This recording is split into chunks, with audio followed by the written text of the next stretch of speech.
So as part of our last session, we continued discussion about the exception handling with try catch blocks. So that means especially we focused more and more on the catch blocks. So how to define catch blocks and what are the rules we have to follow as part of the catch blocks and all we started discussing. So especially whenever we are writing try block, so we know that we have to write associate catch blocks always. So every try block requires mostly 99% we will write catch blocks. So even though without catch we can write try, but at least finally should be there. So catch block or finally block or at least should be available along with try. But 99% as in a real time scenario point of view or maybe in a general point of view, when the try is existed, hopefully we will write mostly catch block. Minimum one catch block we will try to write down because in this entire process, the exception handling is done by the catch block only. The moment exception occurred, handling is done always by the catch block. Handling is always done by the catch block only. So that is the reason we have to make sure this one. Okay. So what are the rules we followed? I mean, what are the rules we discussed on a high level? Let's try to understand. So whenever we define a try block, so as part of try block, generally what we used to do is we will write a logic based on our requirement point of view. We will write implementation. So that means the regular Java implementation logic will write inside the try block. So based on the requirement, whatever the calculations, business requirement, and you're converting into logic, making calculations, whatever it is, putting data into database, getting data from the database, taking data from the front end, and then you are forwarding to the DB and from database to front end. So whatever the logic is always is comes under the a general business logic or maybe the implementation point of view based of a requirement that always writes inside the try block. And from that logic, we may get an exception. Maybe it is a compile time exception or runtime exception. From that logic, there is a possibility of getting exceptions always based on the logic what we are implementing, what operations we are doing and all. So different types of operations, different types of exceptions you will get.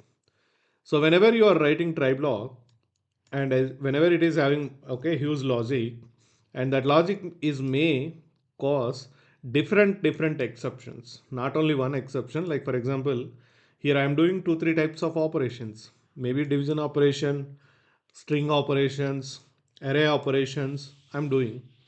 So that means I'm doing different types of operations. There is a possibility of getting different types of exceptions.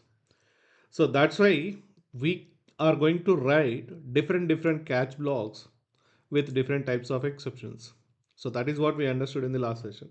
So if you are writing like catch block of arithmetic exception, so now this catch block is going to handle only arithmetic exceptions which are came from this try block, which are came from this try block, only arithmetic exception, or else it will handle the child exceptions of arithmetic exception class.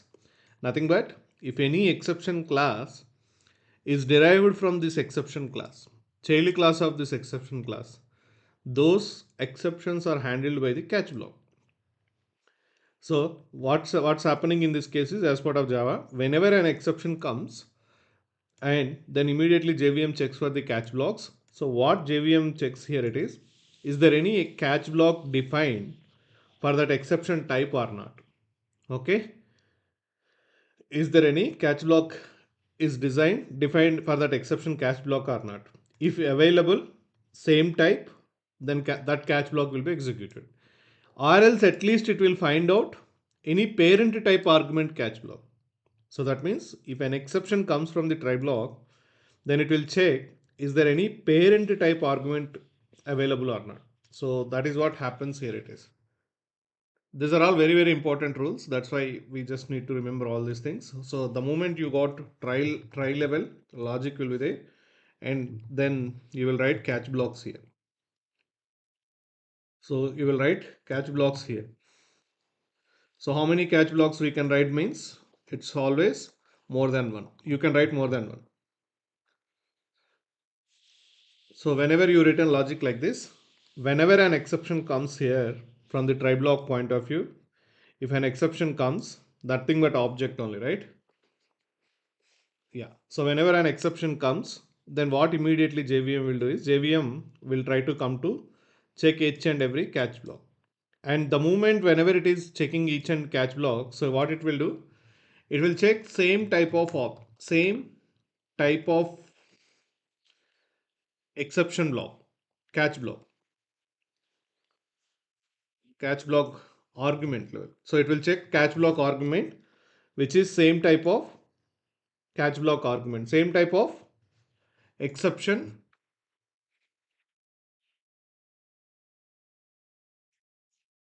got created is checking with catch block arguments. So it found. So then that will be executed. In case if same type is not found, then it will check for parent type. Parent type. So then that will only be executed. If both are not available, both, that means same type is not available, even parent type also not available. So both are not available, then what will happen? Then that means there is no handling logic. That means there is no catch block specific. Then JVM terminates the process. Then JVM terminates the execution. Then JVM execute the termination flow. So that means it doesn't found any matching exception. For example, assume both are there. In this case, I'll take point like this. Third point is maybe sometimes you may define same type as well as a parent type also. So that means both are available. Same type or maybe some parent type also available. Then priority is always given to the same type. Okay. Then JVM selects only same type catch block is going to be executed.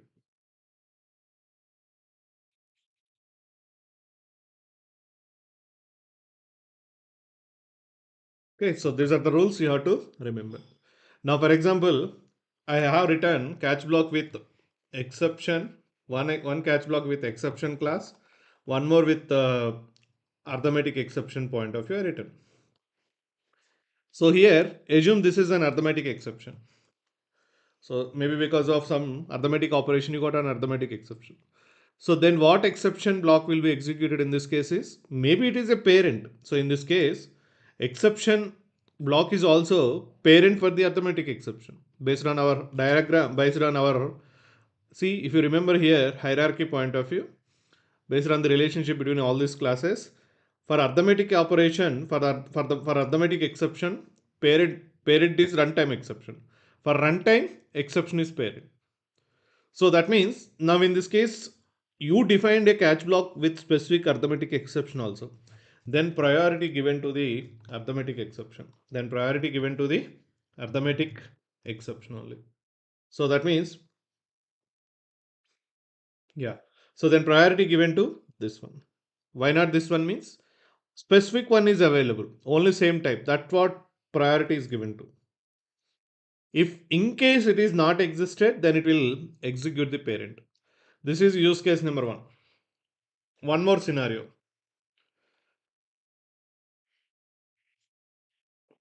For example, in this case, exception is available, even runtime exception is available.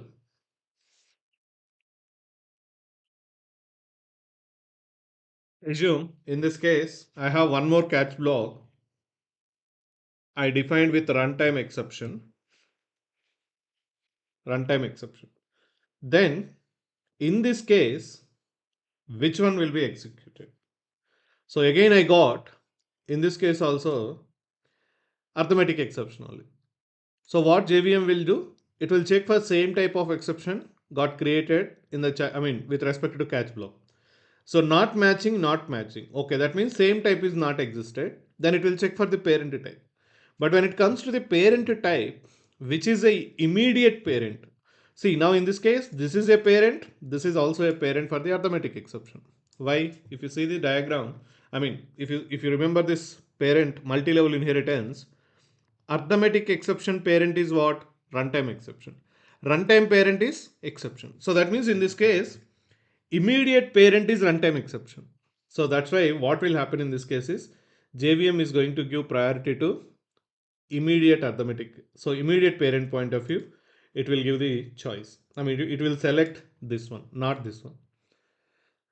So that is all. Even though there are multi-level inheritance point of view, okay, different parents are available. It will check immediate parent exception, immediate parent exception block.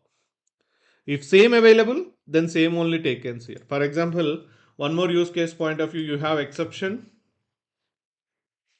block and runtime exception block as well as arithmetic exception block. Then it will choose only arithmetic exception. It will choose only arithmetic exception. Why? The specific one is available. The specific one is available. Specific one is available. Now, for example, one more use case is, yeah. So one more use case in this case is, for example, you define some null pointer exception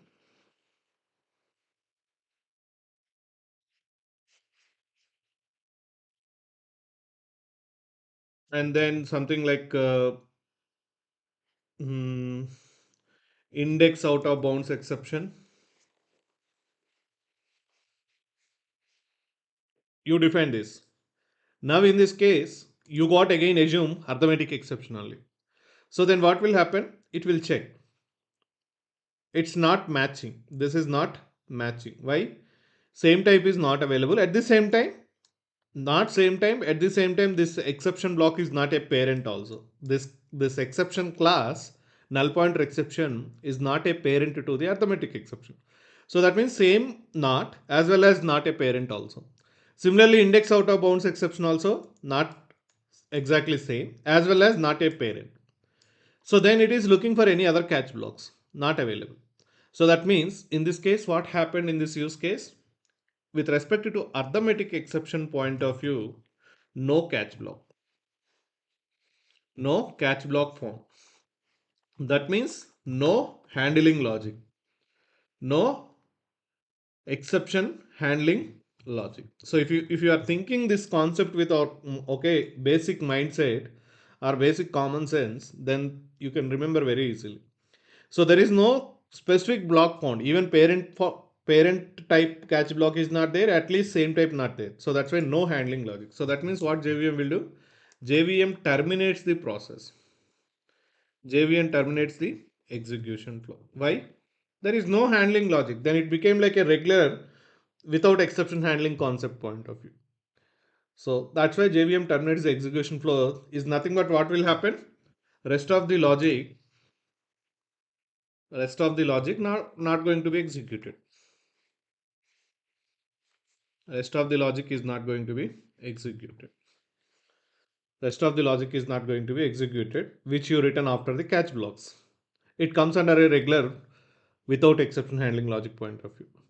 So similarly, in case of use case 1, you got null pointer exception.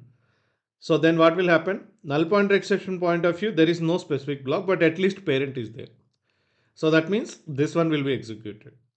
So like that, the Java exception handling with respect to catch blocks are designed, guys. So that is what we discussed in the last session. And so if you observe here, we written multiple catch blocks: arithmetic exception, string index out of bounds exception, array index out of bounds exception. So this block is responsible only for arithmetic exception. This is responsible for only string index out of bounds exception. Assume due to array operations, you got array index out of bounds exception. Then this will not work. This will work. Now, for example, if I return here something like this, now what will happen in this case is, even though you got string index out of bounds exception here, maybe index problem with respect to string operations, even though you got array index out of bounds exception with respect to array operations, your program will execute now. Why? So specific to string index not there, but parent is there. Specific to array index is not there, but parent is there. So that means both the scenarios, your flow, even though maybe if any exception came, then this catch block is going to be executed because it's a parent now. This is a parent for string index exception as well as array index out of bounds exception. For both the exceptions, this is the parent. So that's why please remember this hierarchy, guys. Okay, so if you are remembering this hierarchy, somehow you remembered in a practical point of view with respect to inheritance point of view, multi-level inheritance.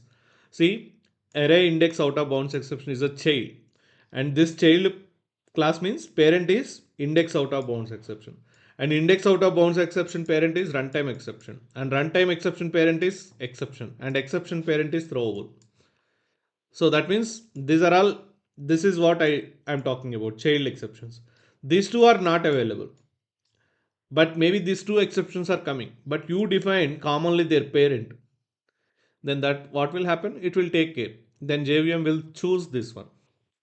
So that is how this entire exception handling with respect to catch blocks are designed by the Java language. So that is what we discussed in the last session also. Okay, now after that I discussed one more point is, okay, this is all we are clear now. We can write any number of catch blocks based on our logic point of view. And one more thing is what we discussed is, yeah. So if you observe here, I made a small, only one catch block. This logic is going to be executed means 100 percentage you are covering a exception handling. So why? The reason is you defined only one catch block with a generic parent called as exception. That means if you remember this, I mean if you observe this hierarchy again, exception is the almost a parent top, almost a top most parent class, almost. Maybe for throwable exception is the child and error is the child, right? You know that error handling we don't have with respect to logic. So that means I can say like exception is the topmost, one of the topmost hierarchy point of view. For all childs, whether it is a compile time exception, runtime exception, exception is the topmost parent. So that's why the moment I defined here exception, any exception came out of try blocks, this catch block is eligible to execute. When specific is not found, then this catch block is eligible. So because it's a completely parent, it's parent for every all the childs. So that's why this one will be executed. Now you don't need to worry whether it is an index exception out of, okay, null pointer exception, whatever it is, this one will handle. So that means when you will write this kind of things is when you are not sure which exception may come, or maybe you felt like safe side you want to handle any exception, then generally people will define this kind of catch block with this exception argument, guys. So that now it will never 100 percentage any exception comes, this catch block will, okay, handle it. So that's in that scenarios you will write down this. And I said one more point also, generally in a real time perspective point of view. Now for example, I got an exception here where in this line. So I got an exception in line number 11. Which exception you will get?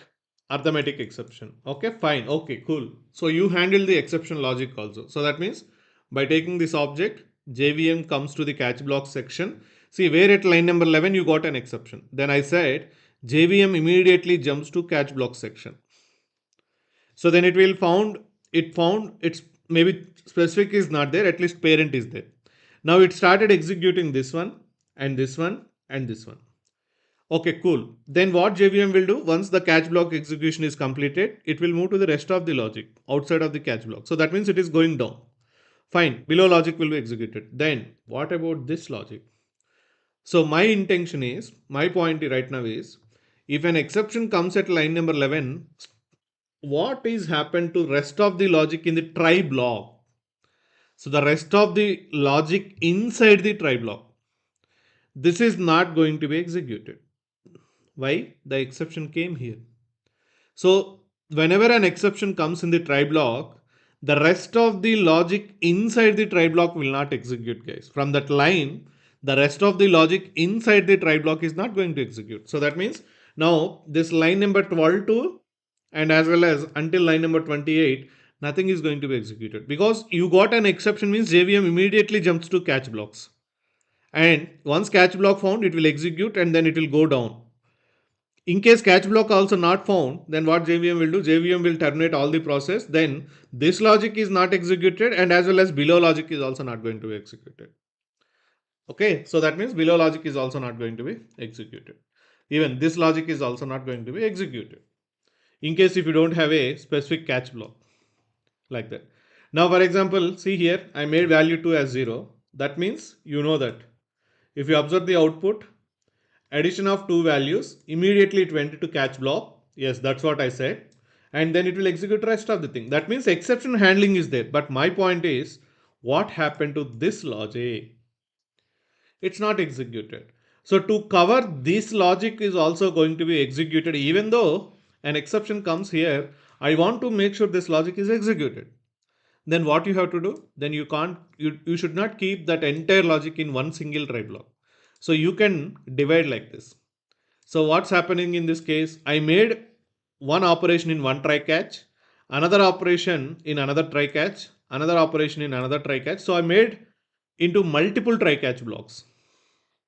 So that now what is the advantage of this? So you're based on your requirement point of view. Maybe an exception comes here. Yes.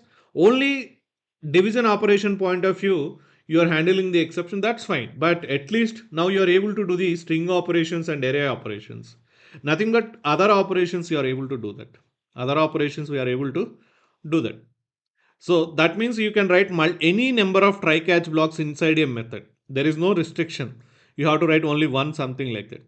And you know, inside one try block, okay, so like you discussed nested if conditions, right? Similarly, inside one try block, you can write another try block also, another try catch blocks. So that is called as nested try catch blocks. I'll take one small example. So, but that simple nested means simple guys. Wherever you are feeling like an exception may come, there you can write try catch block immediately. So whether it is inside, so one another try block also you can write one more try block, nested try blocks like that. Any number of try blocks, one try into another try, like that you can start writing the try catch blocks. So there is no restriction in that.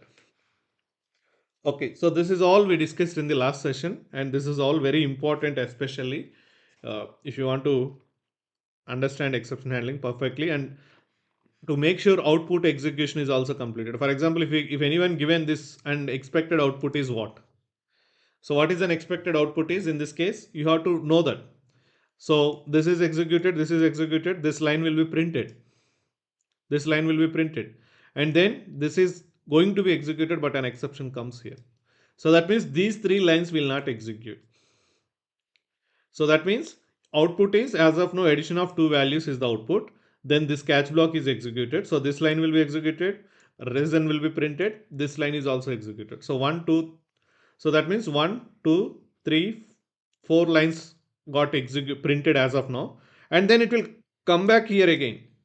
Why? You have a specific try catch block. Exception comes here. It is handled via this catch block. But whenever specific catch block is found, it will move to the next lines. So here you have one more try block. Then JVM enters into try block. It will start executing this. It will start executing. Now again one more exception came here. Then again it will enter inside this catch block. So that means this one will be executed. This one will be executed. And as well as now it will move to the another try block also. Again you got an exception here. Then again this catch block will be executed. Then it will execute this rest of the logic. So that means all three catch blocks are executed now. So divided by arithmetic exception, catch block of string index, catch block of array index, as well as all the outside of all catch blocks logic is also executed. So that means you can write multiple try catch blocks also as part of your methods wherever you want to write the logic. Okay. So this is all we discussed in the last session. Again, let's come back to one more point, one more topmost interview question. Let's understand now. This point I did not discuss in the last session. Let's see now. Now, my point that is what? Exception hierarchy of catch blocks. What it is, let's see. You can guess with your common sense. I mean, indirectly we discussed this, we covered this one also as part of our discussion and as examples. But only thing is you just need to apply some more extra common sense, that's all. Now, for example, I'm writing a try block and you have a lot of logic here. Okay, so now I'm writing catch blocks.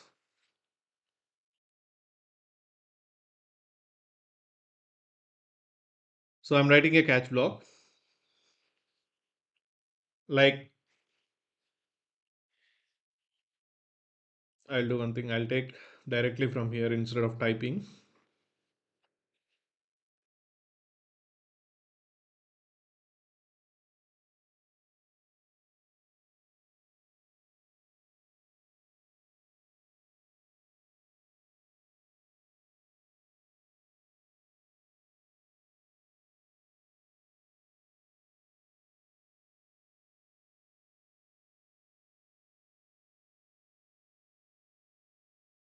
Okay.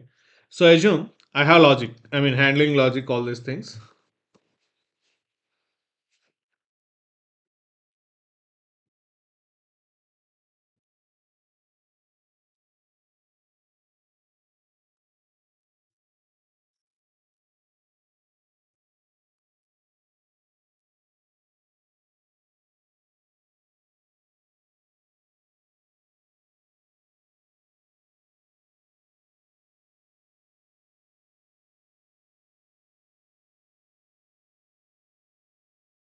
Okay. So my point here it is.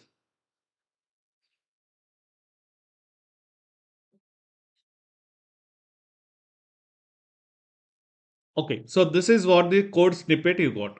This is the code snippet we got. So now assume in the logic when it is executing try block logic, so it got some exception. For example, the exception is you are doing some array operations. Maybe you got array index out of bounds exception, something like that. You got an exception.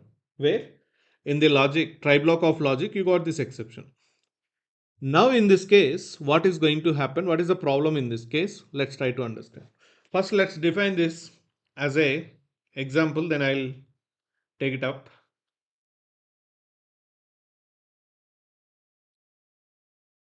Okay, I'll take this one. What is this? Operations 3, right? I'll take it as one more class. Exception hierarchy of catch blocks demo.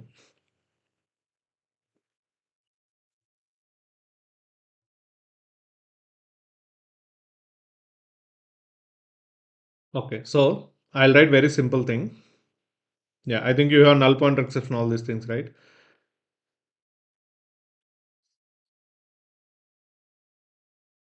Okay, so this is the example we already discussed. Now my point is,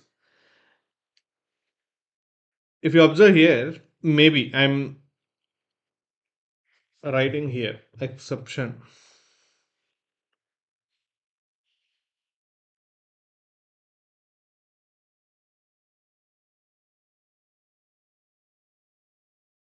Okay, so now see here, understand only this logic now.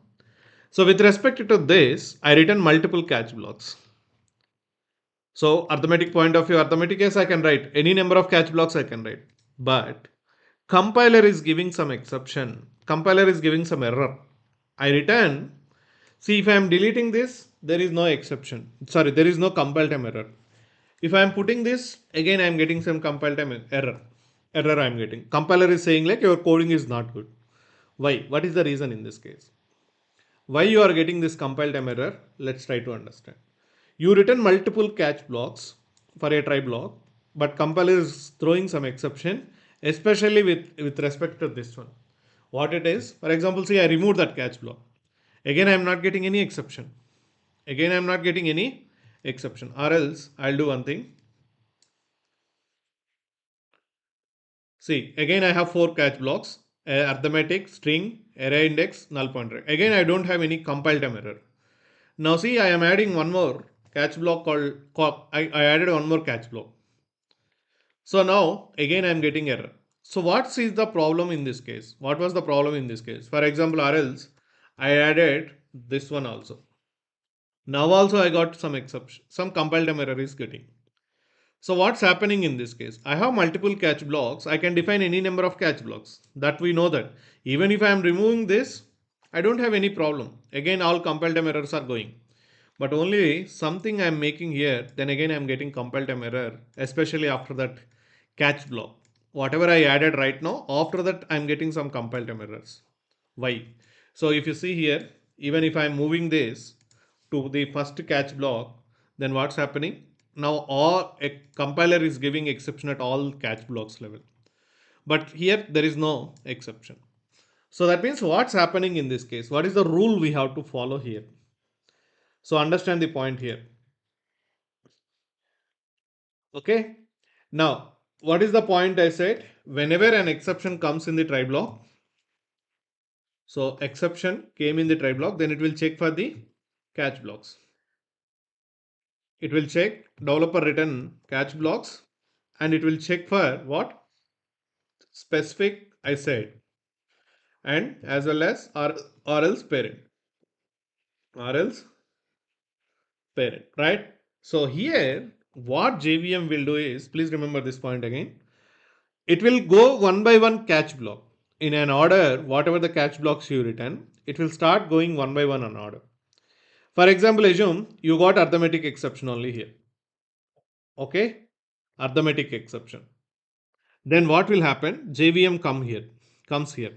Now tell me, in this case, this is a parent for the arithmetic exception. This is a parent for the arithmetic exception. So that means in the in the sequence of catch blocks, what the order what you defined as a developer. So what it is trying to understand in this case is compiler. It found parent here itself. So okay, arithmetic exception point of view, there is no specific one. There is no specific. There is no specific. Maybe JVM selected this exception this block and it is executed. That's okay. But next scenario, I got string index out of bounds exception in this case. Then what will happen? Again, it will start checking in the same hierarchy. First, it came to catch block. It came to catch block. So first catch block. Then what it is? Parent. So the moment it found parent, okay, so compiler is going to select at this one. Sorry, Java is going to select this catch block as eligible catch block. Then when this one will be executed, when then this one will be executed. So that means if you return parent as a first, when JVM coming to the catch blocks, you return parent as a first, then it is always stopping at parent level. It found, I said right, it will check specific or parent. So in the verification, when JVM coming to the catch block section, it is checking specific or parent found or not, specific or parent. So in the first step itself, it found parent. The moment it found parent, it selected parent. Then in this case, you have a specific logic for specific string index out of bounds exception also, but it's not reachable. So what is happening in this case? This block is never ever reachable. This is also not reachable. For example, assume you got array index out of bounds exception. Then again what will happen? Then again it will come to the catch block section. It will come to the first catch block. Then what is this exception? Nothing but parent. So then it will select that block itself immediately. Then again the it is never ever coming back to here. So that means what's happened in this case? You return parent first and childs later. So that means when when Java language point of view, whenever an exception comes here in the hierarchy of catch blocks, it is coming from 1, 2, 3 catch blocks like that, and it will check same type or parent type, same or parent, specific or parent. So may not be specific but parent, may not be specific but parent. So similarly for other exceptions also, any arithmetic exception, null pointer exception, this is a parent. So that means all 100 percentage, all exception classes, this is the parent. So that means 100 percentage every time this block is not selected by the Java. Then when these blocks will be executed, there is no 0 percentage. So that means this is unreachable. So you can't unreachable code. So this is never ever reachable because JVM finding the associated parent exception at first position itself. So that means as a Java developer, you have to be very careful when you are defining the hierarchy here. Maybe compiler will give you the warning. Now what compiler is saying, understand the problem, then we can fix the issue. See here. Yeah. So if you see here, now understand the problem, what compiler is saying. If you keep error unreachable, so same point. So what is the exception it is trying to say here? It is unreachable catch block for arithmetic exception because it is already handled by the catch block for runtime exception. For example, I'll take as exception. You know that runtime is immediate child for the exception class. So I can make it as exception or anything, runtime exception or whatever it is. But logic is same. So you have to remember again this hierarchy. That's all. Now, based on that, what it is trying to say here it is, hey man, this catch block is never ever unreachable. The reason is it is already handled by the catch block of exception. You written in the first position. So when JVM reaching to the in this section, first it is checking here. Same or parent. Yes, it is a parent. That's why it is choosing always this one. So the moment I found everything at this step itself, then how can I reach to this level? In 100 percentage, 0 percentage reachability is there. So that means unnecessary logic. But your intention is when you got string index, you want to handle only this block by this block. If you got array index, you have to handle by this block. But Java is trying to select always this block because you written parent first. So then what you have to do means you have to remember a for rule here it is. When you define many catch blocks, when we define many catch blocks, okay, we have to make sure one small rule we have to remember. We have to make sure child to parent hierarchy.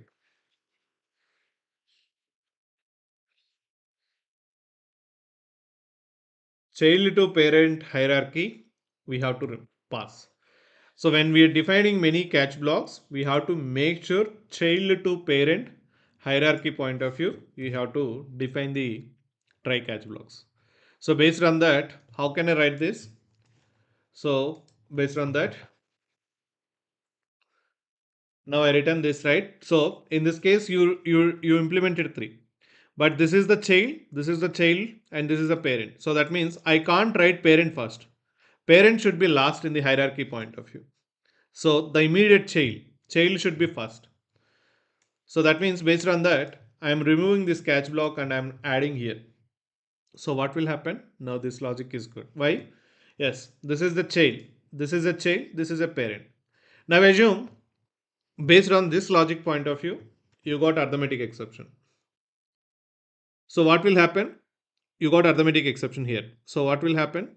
It will come here, not matching, not matching. It will come here, matching. So it is executed. Now you got string index out of bounds exception. Then what will happen? It will come here, matching. So this one will execute. Now you got array index out of bounds exception. First it will come here, not matching. Okay, so not matching, matching. So this one will be executed. This one is executed. Now you got null pointer exception. Okay, not matching, not matching, not matching, but it's a parent. So that's why this one will be executed. So that means this one will be executed. So if I take n, see here, this is what. So array index, sorry, arithmetic exception, this is executed.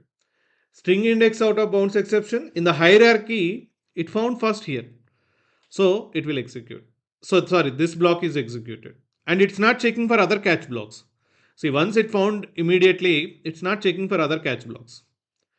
So similarly, arithmetic index out of bounds exception. So not matching and even not a parent also. See, one thing, it is checking immediately, is it same or parent? So with respect to that, for a okay, array index of bounds of exception point of view, it's not a child, it's not a parent, or it's not, I mean, it's not same or it's not a parent. Then it coming to here, it is same. That's why this is selected. And null pointer exception, not same, not same, even though not same, but it is a parent. That's why this block is executed. So in such a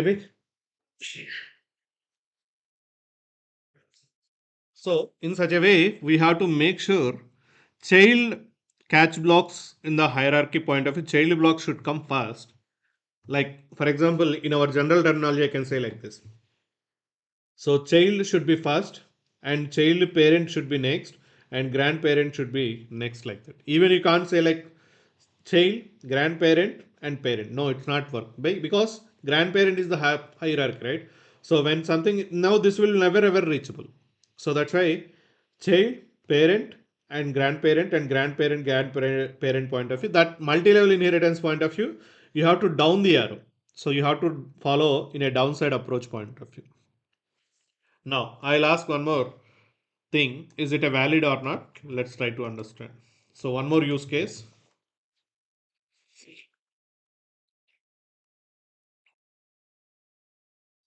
So I have again try block, and here,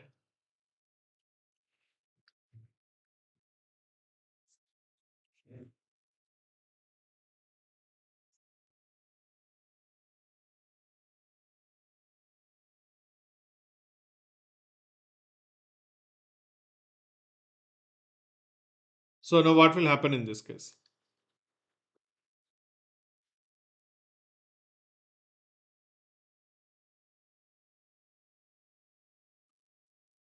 So here again, the problem is, what is the problem in this case? So what it is, if you observe the parent class hierarchy point of view, you know that throwable is the topmost. For that, exception is the child. Okay, sorry, inheritance point of view, if you taken the arrow mark like that. So yeah, throwable is the parent, and exception class is the child for throwable, and for exception class, runtime exception is a child class, and below you have so many other child classes like index out of bounds exception, arithmetic exception, null pointer exception, so etc etc. You have many of exceptions under the runtime exception.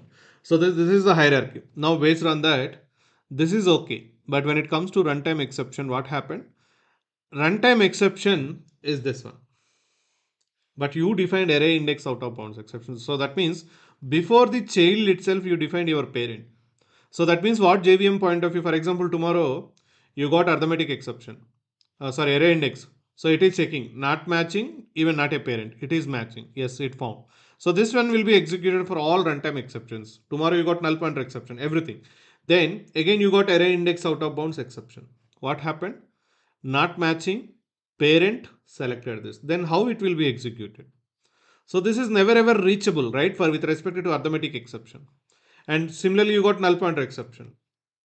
So not matching, matching. How? Parent point of view, this is selected. So it's a parent for null pointer exception also. So that's why this one will be selected. Then this is never ever reachable. This is never ever reachable.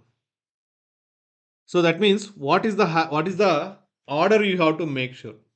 So I'll make order like this. Yes.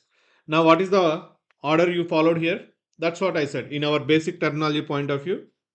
So this is the child, and this is also child, nothing but sibling point of view. Assume these two are siblings, and then parent, and then grandparent. So such a order you have to remember. If you are maintaining this order, jumbling order, maybe something like before the parent grandparent point of view, then you will get compile time error. So see here, that is what now you are going to see an exception here. See, that's what the error is saying. If you observe here, unreachable.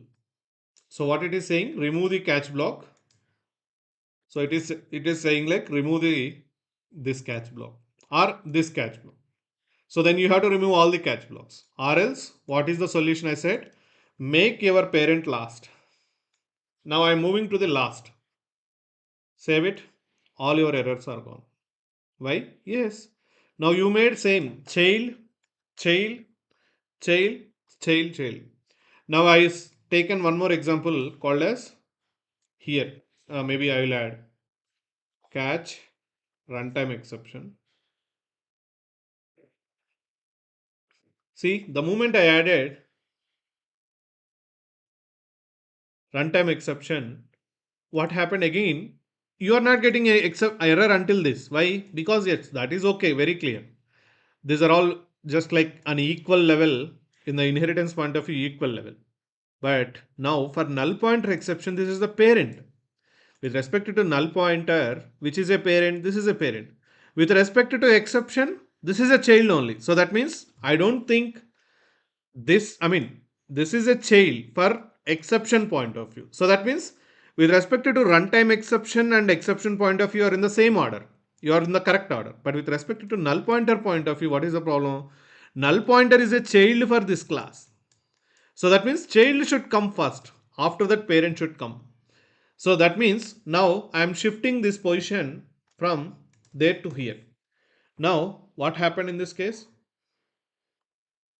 Sorry, I'll make sure exe point of view, some argument name we have to give, right?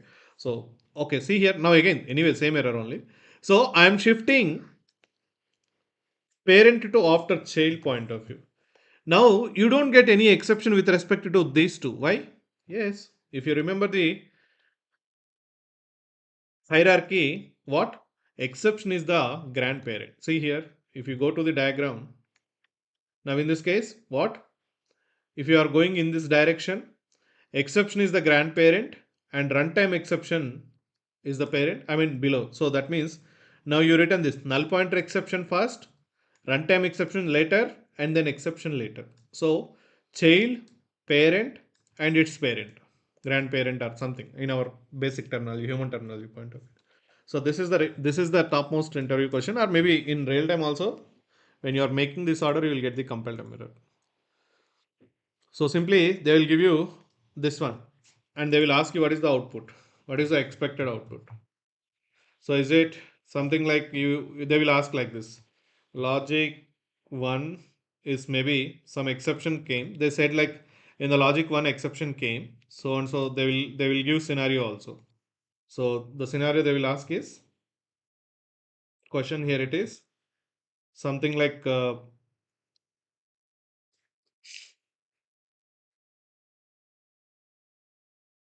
yeah, they will add like this.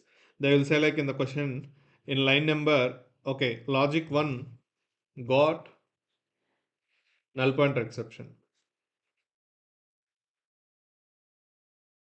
Or sorry, they will make sure like this. They will give you this one. So they will give like logic 1 got array index out of bounds exception. Then what is the output? So is it like logic 4 option number 1, option number 2 logic 2,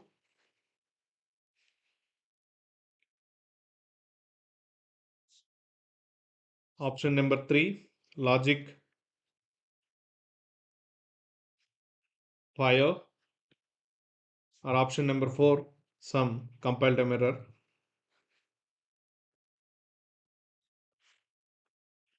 Compiled time error. So what is the problem?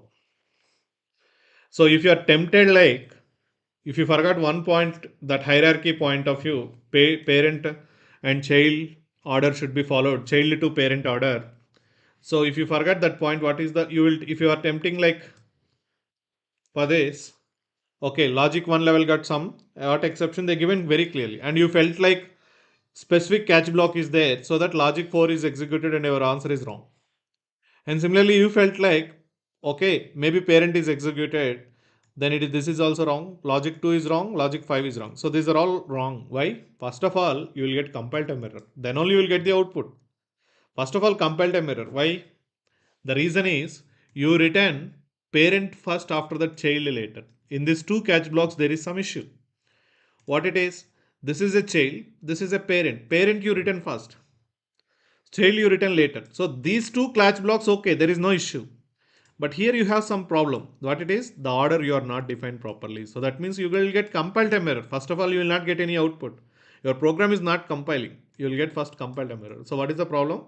Compile time error. Output is, so here in this case, answer is compile time error.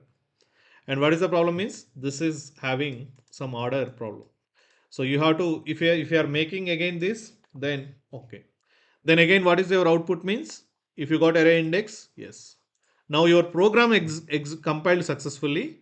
Based on that, you got array index out of bounds exception, not matching, matching. So this logic 4 is the output. Now, for example, if you don't have this, or maybe if you go, they given like null pointer exception, they got null pointer exception. Then, first of all, is it compile time error or not? You have to verify in the order point of view. So everything is in the good order. Child, parent, and grandparent point of view. So that way, compile time, no compile time error. So you can eliminate this option. So now with respect to okay, output point of view, you got what exception? Null pointer. So not matching, even not a parent. Not matching, even not a parent. So matching, not matching, but a parent. So that way, logic 5 will be executed. Logic 5 will be executed. Now, for example, you got file not found exception. File not found exception. Now tell me what is your answer in this case. File not found exception comes under which, guys? I said already in the day one itself. I said file not found exception comes under the compile time exception or runtime exception. If you observe here, okay, let's see this answer, no problem. If you go here, yeah, come back here. Okay, you have answer here itself. This is what I am asking. File not found exception. File not found exception parent is what? IO exception. IO exception parent is exception. But file not found is not a runtime exception. So that means what is your answer in this case? File not found exception point of view. Okay, assume you got some file operation, file exception, not matching as not a parent also. Not matching, not a parent. Not matching as well as not a parent. Why? File not found exception is a compile time exception. Nothing but its parent is directly, this parent is what? IO exception. Okay, and IO exception is the parent, as well as its parent is exception, is the parent. In this way, there is no runtime exception coming into this picture. So that means not matching as well as not a parent. Now it come here. Not matching but a parent.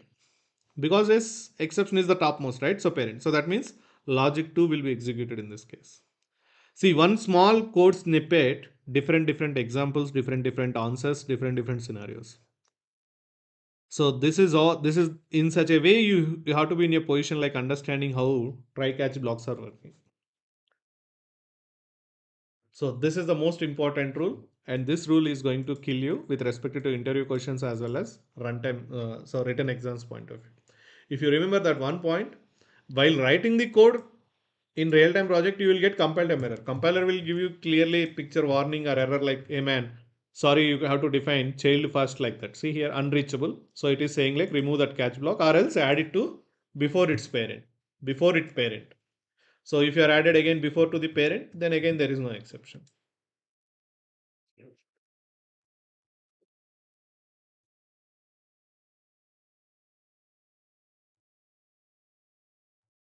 So see here, this is how you have to follow. When you are defining multiple catch blocks, then you have to follow it. This rule must and should. Child should come first and then only parent you have to define. Otherwise, if you define parent at first, every exception caught at parent level, then childs will never ever become unreachable. So generally, simple thing, right? For example, if you remember in your point of view, I have small wall, small exception. I have a big one more wall. I have one more wall. So now from here you got an exception or some ball. So I used to say like, I mean, I used to understand this example in my point of view like this. So when I'm saying like you got, okay, one, two, three. So you got three, option number three. So then you can directly hit the three. You got one, you can hit the one. But if you have like something like this,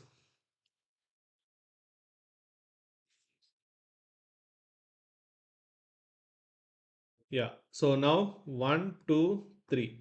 So I ask you to hit one. So how it is possible? It's not possible. It's always big one is covered first. Parent is covered first. The biggest grandparent or whatever it is, that is covered first. Then how will you reach to 2 and 3. It's never ever reachable. You can't hit 2 and 1 because the biggest one you define first itself in the hierarchy. So that means everything is catching here only. Whether it is a one, two, three options, whatever you got, everything is hitting at this only. That means this two is never ever become never ever become reachable. You can't hit those because you covered with the topmost wall first itself, biggest one. But if you design in a hierarchy like this, you whatever you want, one, two, three point of everything can hit. Specific to one, one. Specific to two, two. Specific to three, three. Or else other than that all options, everything will be covered here. But here, even though you are having specific, those are all not reachable because you defined your biggest one first. So such a way generally I remember this topic when I am understanding. So just remember that point. But in interview, you have to answer like child should be defined first, child exception, and child to parent exception hierarchy we have to follow. That is what the rule we have to tell them. So the overall story, what you have to remember, guys, this hierarchy you have to remember very carefully with respect to runtime exception, with respect to compile time exception point of view. So we are understanding more about compile runtime exceptions, and I'll come back to compile time exceptions also. So this is the fundamental contract between try and catch blocks. Now let's move to the finally blocks. First of all, what is a finally block? How many finally blocks we can write down? What is the syntax of finally block? And then we will discuss again few more points by by consolidating three blocks at a time. What are the use cases? What are the rules and regulations we have to follow? Again, we'll discuss by using these three at a time. But before that, individually, let's understand what is a finally block. Okay, so before that, what we will understand what is a finally block first of all. Then we will see together everything. Okay, so let's see here now. So these are the basic rules, guys, for about the catch blocks. So we discussed in each and every point of view. Multiple catch blocks, hierarchy of catch blocks, and as well as you can write down individual try catch blocks in the same method itself. In the same method itself, we can write down individual try catch blocks. So what logic has to be put in the try block, what logic has to be put in the catch block, that is also we discussed. Now let's come back to the finally blocks.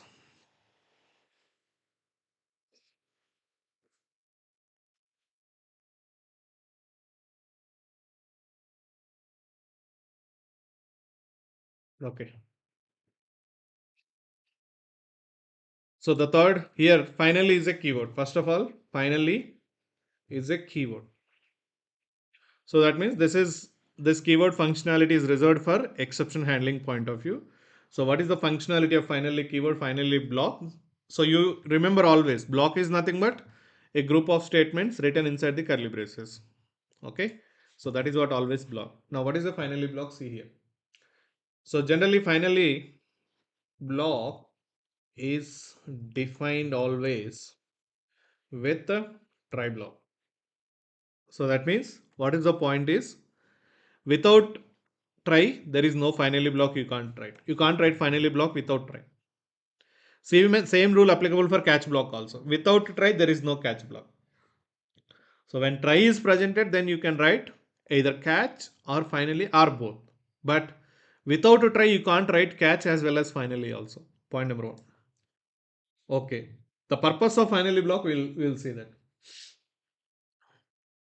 Now I'll give you one more rule. Finally block is defined always after try block. That is okay. Okay, fine. And finally block is executed always either exception occurred or not. So what is the point you have to understand? Finally block is going to be executed always when exception comes or may not come. Finally block is executed. But when it comes to the catch block, I said one point. Catch blocks are executed always when exception occurred. If no exception came, for example, if you see here, I given index number 2. Okay, let's go back to here also, no problem.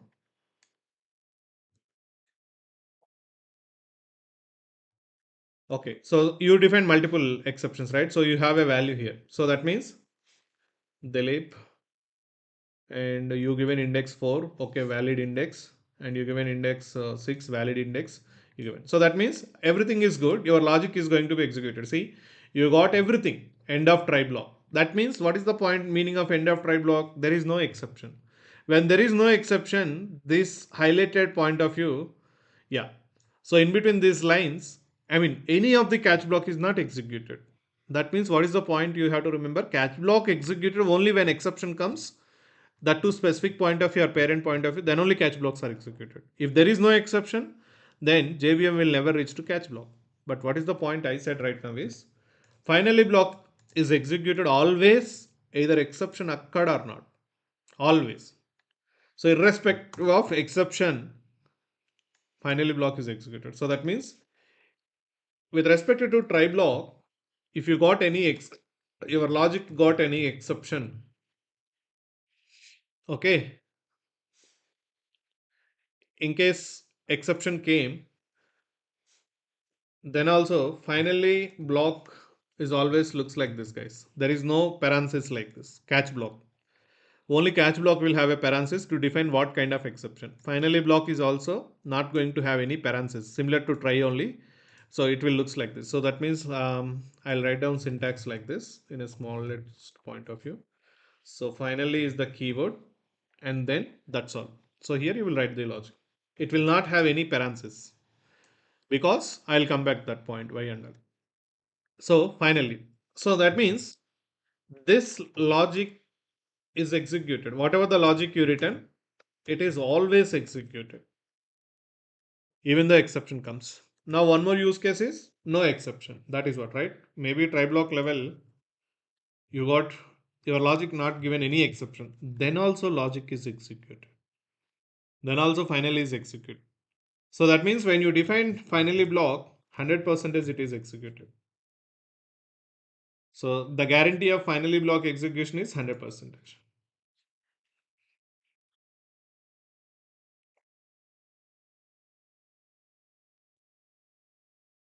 Every time. So whether exception comes or not comes, it doesn't matter. But finally block is executed. So why this kind of behavior is given to the finally blocks? That means based on that, in a real-time applications point of view, what kind of logic we have to define inside the finally blocks is. Now let's understand. Finally block is used to define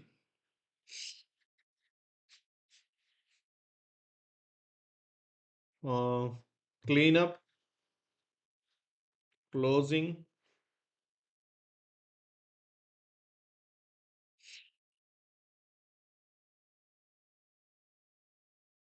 or releasing.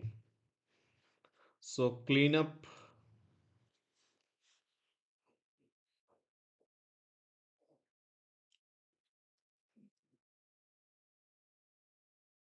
releasing resources. I'll tell you what is the point of releasing resources.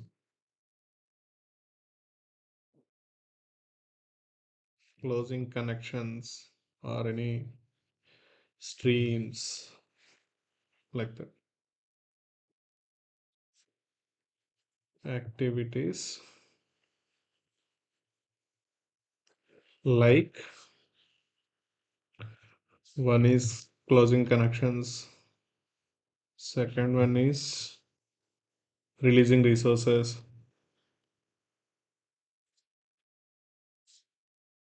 Okay, so releasing resources, so etc etc. So what is the point? I'll tell you on a high level. I'll tell you.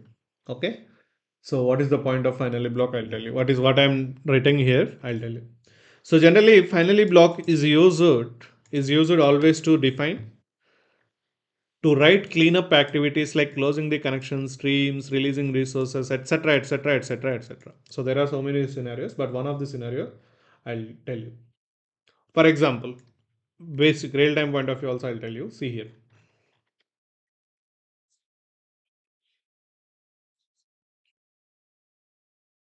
What is the meaning of close up cleaning activities or closing connections point of view? Let's see. For example, when you are working with real-time applications, and especially you know that we will have a database. You will have a database. 100% every application will have a database. Fine. And when we are working with the database, generally what you will do from our Java logic, we will make a connectivity with the database by using our JDBC logic or whatever the techniques we know going further, Spring Boot, JPA module, JDBC module, whatever it is. Finally, from your Java logic, you will make a connectivity to database. Now, the point with respect to database is, assume database is always allowing a maximum number of connections. Maximum number of connections. The database cannot establish in unlimited connections, guys. When you are working with your Oracle or whatever it is going further, so a database is always defined a maximum number of connections, a set of connections only. It can handle only a set of maximum number of connections, but not unlimited. That means, what is my point here? It is, what is my point here? It is, your Java logic is trying to establish connection to the database in a real time point of view. Assume you have a front end, back end, and everything point of view. Now, with respect to this, what will happen here? It is,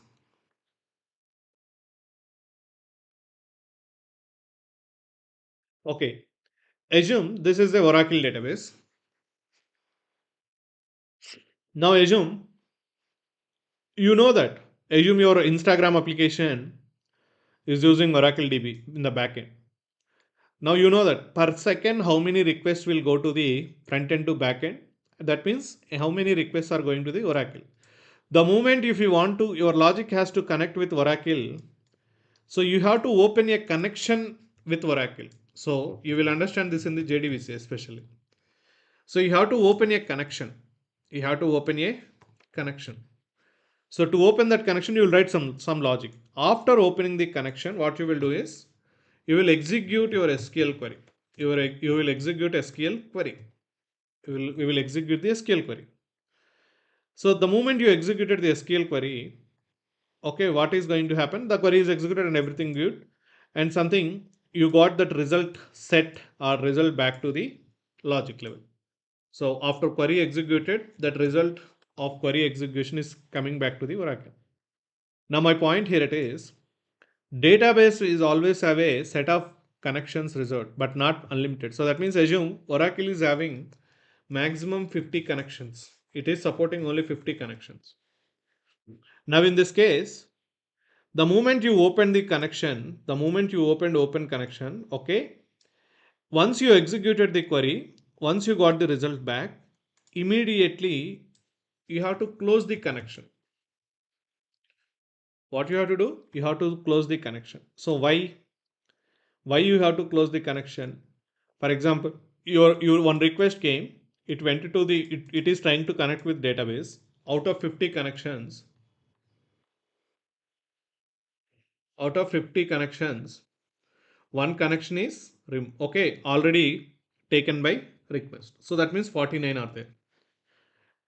But in a real time application point of view, you know that per second, parallelly, okay, simultaneously, you will get hundreds of requests, thousands of requests. So hundreds and thousands of requests you will get. Okay, so thousands of requests you will get, or at least take, for example, you got per second 100 requests. Then what will happen in this case? If all 100 requests are trying to open 100 connections, all individual 100 users are there and they are trying to log in into application at a time. So that means 100 requests came and all 100 is trying to open connection with the DBV. Then when it is reaching to the 50, okay, your DB is not able to establish another connection for another request. So then what will happen means you will get some unexpected behavior, or your system, your application will go down. Some errors you will get, exceptions you will get. So your application will go down. So your application is not going to work properly. So you will see like connections are exceeded, something like that. You will get errors or exceptions and your application will not work properly. Why? The reason is, if you are not closing the connection, all 50 connections are utilized at one point of time. Nobody is closing. So that your logic is not closing the connection. Then what will happen? All 50 connections are open, and when it is trying to open new connection, 50 are already utilized. That's the problem. So that's why what we have to do in a real-time application point of view. The moment you open the connection, as a developer, you have to write logic for the closing the connection also. Once you executed an SQL query, once you got the result, you have to close the connection. So what is the advantage of this? If you are closing the connection, open, and once your task is finished, okay, task is finished and close. So what is the advantage of this one is, so the moment you have 50, right? For example, a request came. It taken from the 50 minus, okay, one new connection. So 50 minus 1. Then what will happen? 49. Right? Now, when you are closing the connection is nothing but returning back that connection again. So that means you are saying like, okay, my work is done. I am giving connection back to you. Like that you are giving DB connection back to the database. So that means again what will happen? The moment you close the thing, your 50 will become again 50 only. So again your 50 connections will be became 50 only. Now again one more request came. Okay, it opened the connection, executed the SQL query, closed the, once the query is executed, it closed the connection. Then what will happen? Again, your connection count is coming back to the 50. So now parallelly assume 25 requests came. So that means out of 50, 25 requests, 25 connections are open. Now only 25 pending. 25 are left. So now out of this 25 utilized one, you are closing the connection means all queries executed based on requestment point of view. You are closing the connection means, again that means what happening here, the same 50 connections are reutilized every time. So you are done with work, revert it, okay, hand over it back to the database. So then again connections count. So that means you are reutilizing that 50 connections for hundreds of incoming, thousands of requests with respect to DB connectivity. So that is how things will happen. Now, if you are not closing the connection, what will happen? Once it is reaching 50, after that you can't open because you are not closing the connection. Until and unless you are not closing the connection, DB will feel like that connection is busy. So it will not establish 51st connection. But in this case, the moment you are closing the connection, then DB is understanding, okay, this guy is done his work. Let me put it back into, okay, in a open connection point of view, so that it is same connection is utilized by other request. So like that things will happen. Now for example, in this scenario, you got an exception here. Now Java exception. Some reason you got null pointer exception or maybe some kind of exception you got. Where you got is, assume while executing the SQL query, for example, you open the connection. So I said like open connection and then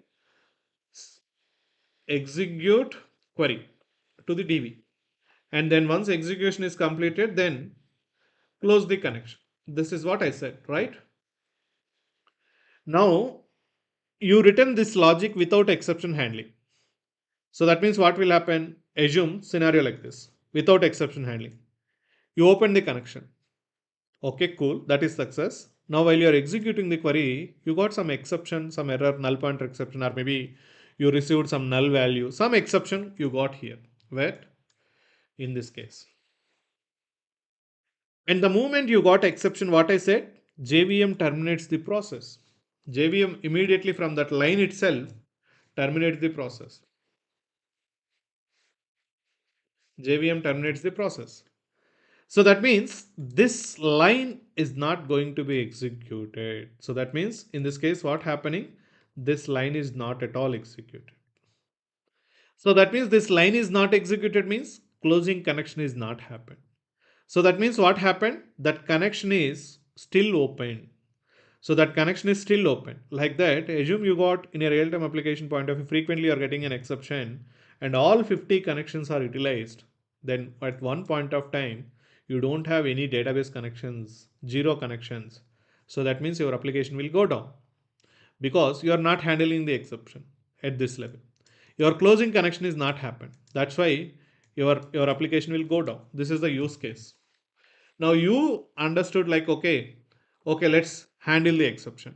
Okay, fine. So you taken this logic again and you started handling the exception. You started handling the exception. Now you felt like, okay, this line is causing always an issue. This first line and two line point of view. Let me put this into try block. Let me put into try block. Let me put into try block. Okay, fine. You written try block and you put this logic into try block and you felt like, let me put this logic into catch block.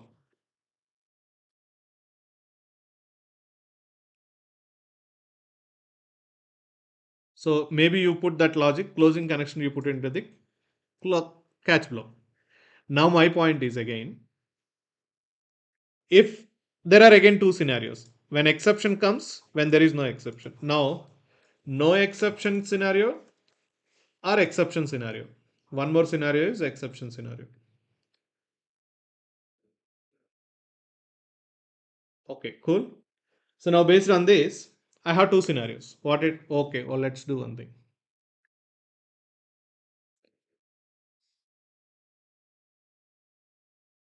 Okay, so now this is the scenario you have, right? So now in this case, for example, your logic open connection is done, execute query, and you got an exception.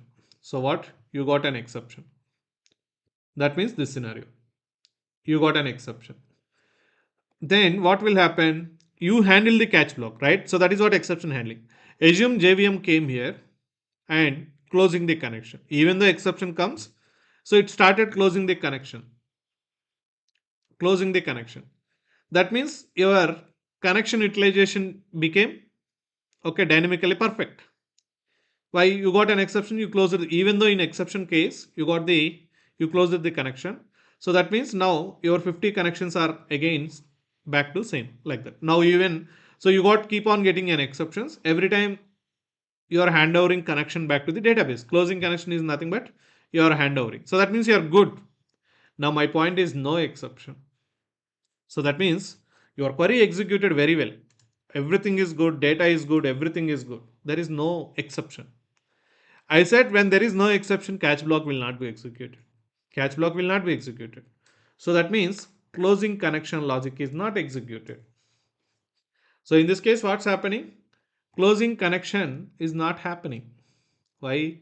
You put that logic where inside the catch block. So that means closing connection is not happening. Why? That logic inside the catch block. Catch block when it will execute when exception comes. When there is no exception, catch block will not execute. Then how will you close the connection? You can't close the connection. So that means in this case, what is the okay problem? Catch block executes when exception comes. Okay, you're dealing very good logic. But when exception is not coming, assume now you got 100 requests. All 100 request point of view data is good. So 50 connections are open but never ever closed. Why? That is logic available inside the catch block. Because you are not getting any exception means your connection is not getting closed. Still those are all in utilizer situation. So that means you are not able to handle the closing the logic. So now what you can do?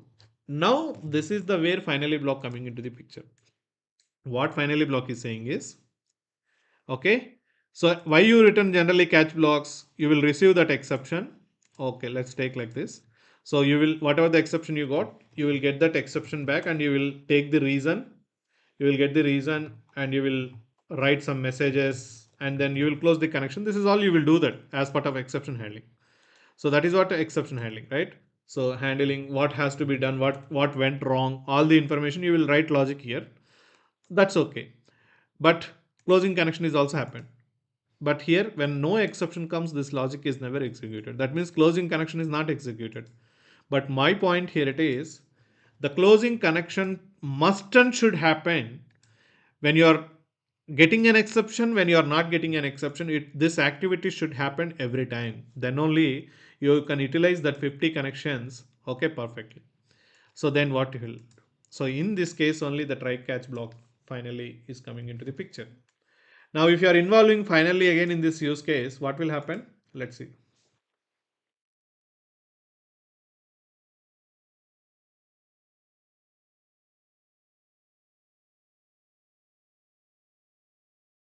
Okay, now in case if you are involving finally block in this case, Now what I said, finally block will be executed always. Finally block is executed always. So that means with respect to finally, assume you written logic like this. Now you moved this, closing connection is the important step, right? Now you moved this logic to finally block. Finally block. And how many finally blocks you are going to write? Only one finally block for the try block. That point I think I already discussed. Finally block is defined try. Finally block is defined as always with the try, always after try. That is okay. Finally block is executed always. Okay, that point. Okay, I'll write only this point also. At a time, only one finally block we can define along with try block. So if you written one try block means only one finally block you can write. You can't write more than one like catch blocks. Okay. So it's an optional whether you will define or not. If you define only one, you can define. Okay. So that's why it's an optional. That's why you didn't get any exception as of, I mean, compiled error. But if you define, you can define only one, but not like more than one, like similar to catch blocks. Okay, that is the point. So now in this case, you moved that closing connection logic to finally. So now what will happen in this case? Now what will happen in this case means, okay, same scenarios I will take. So there are two scenarios always, exception, non-exception. Now you got no exception you got. What will happen in this case? Flow. The flow will move. The flow will move. So when there is no exception means what will happen? It will go back to the finally block.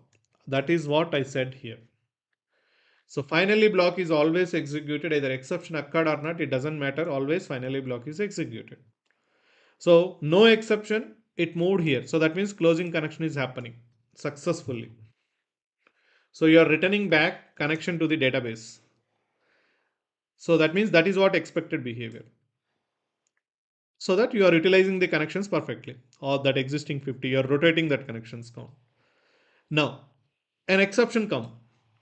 When exception came, then what I said, it will go back to the finally block. So no exception, exception. So when exception comes, then also what happening is closing connection is happening successfully. Closing connection is happening successfully. So in such scenario, you are achieving your final, okay, that handling connections perfectly thing is you are achieving very well with respect to try catch finally point of view because you closed the connections in exception point of view, not in even though no exception, even though exception, closing connection is happening. So that logic you written in the finally block. So that means what you have to understand from this is based on the requirement point of view, which logic should be executed always irrespective of exception, that should be written in finally block. Written in the finally block. So based on the requirement, which logic should be executed? Okay, which logic should be executed always irrespective of exceptions? That should be written in finally block. So even exception comes, it will execute. Even exception not comes, it will execute. So that is what finally block. So these are all rules you have to remember. Only one finally block you can write at a time. And finally block doesn't have any parameters. Why? Method parenthesis and parameter, because you are writing only one, right? If you are having more than one, like catch block, then you have to define which is belongs to which one, like that. You are defining a type here.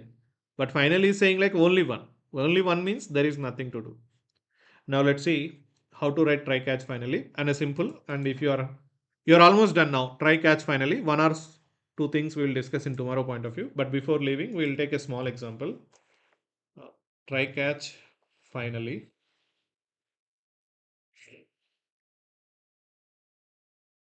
So tomorrow I'll discuss about more and more about throws keyword, and if you have time, we will try to discuss about throw keyword also. Okay. So probably by tomorrow we will done mostly exception handling. If any small thing is pending, we will see in the next class. But I'll try to finish by tomorrow. You're almost done, guys. Now the most important is two more keywords are pending, right? Throws and throw. That we will discuss. Use cases of try, fight, catch, finally, and all. We will discuss another 5-10 minutes because you are almost done. What is the finally now? Now see here, I am writing try block and string name equal to Dilip. So you can write catch blocks. Okay, any exception comes, then it will come here. So sort of. Now you know how many catch blocks you can write, specific exception, parent point of view, whatever it is.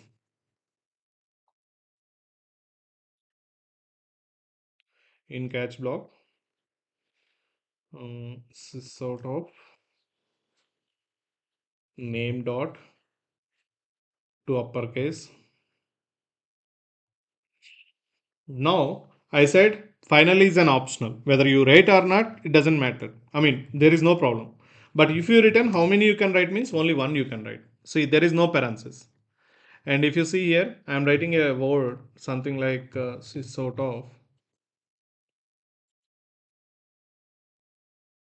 in finally block, in finally block. So this block is responsible for something like that's what the statement I given. Closing the connections. Tomorrow you have file input output stream operations and all. So that is all comes under the that point of view. What closing the streams, you will see going further you will see how to close the streams, how to close the connections. Releasing resources is nothing but you will especially understand file operations point of view, that then we will discuss again. Okay, so anyway, just high level point of view I will show you. Now see here, I'm making try catch finally, something like that. Now what will happen in this case? If there is no exception, catch block is not executed but finally is executed. If there is some exception comes from the try block, then immediately JVM reaches to catch blocks. It will handle the exception as well as it will execute the finally block. So that means now in this case, my expected output is Dilip in finally block, not catch block. See, Dilip and in finally block. No exception case. Now for some reason you got name value as null. Some reason. Data problem. Now null dot something null pointer exception. So null pointer exception is not is there, but parent is there. So that's why this one will be handled now. As well as you will see finally block is also executed. See, in catch block, in finally block. So that means finally block is executed 100% every time when try block is executed, irrespective of exception created or not. That is the advantage of finally block.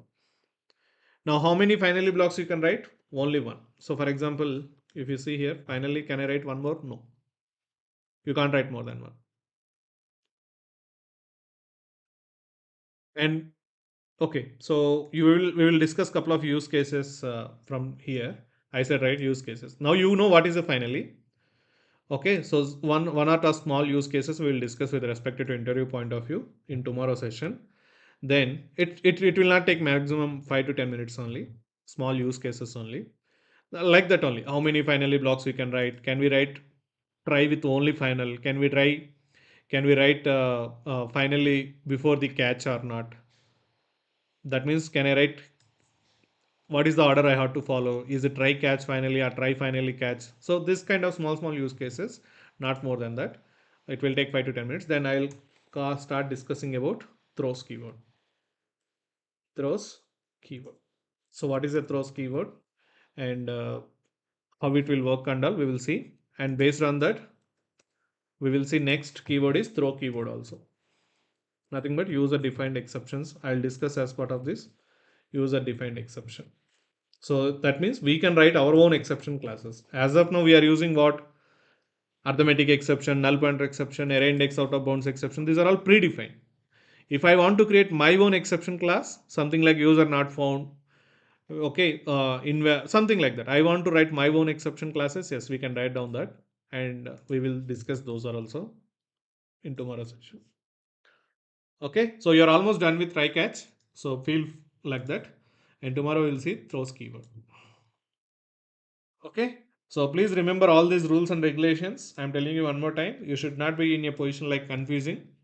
Especially remember this hierarchy also, so that you can answer so many interview questions automatically. If you remember this hierarchy with respect to runtime exception point of view, compile time exception point of view, then you can answer so many questions easily. Which is a compile time exception? What is a runtime exception? What is the hierarchy of catch blocks? So these are all answers you can easily carry out when you remember this hierarchy.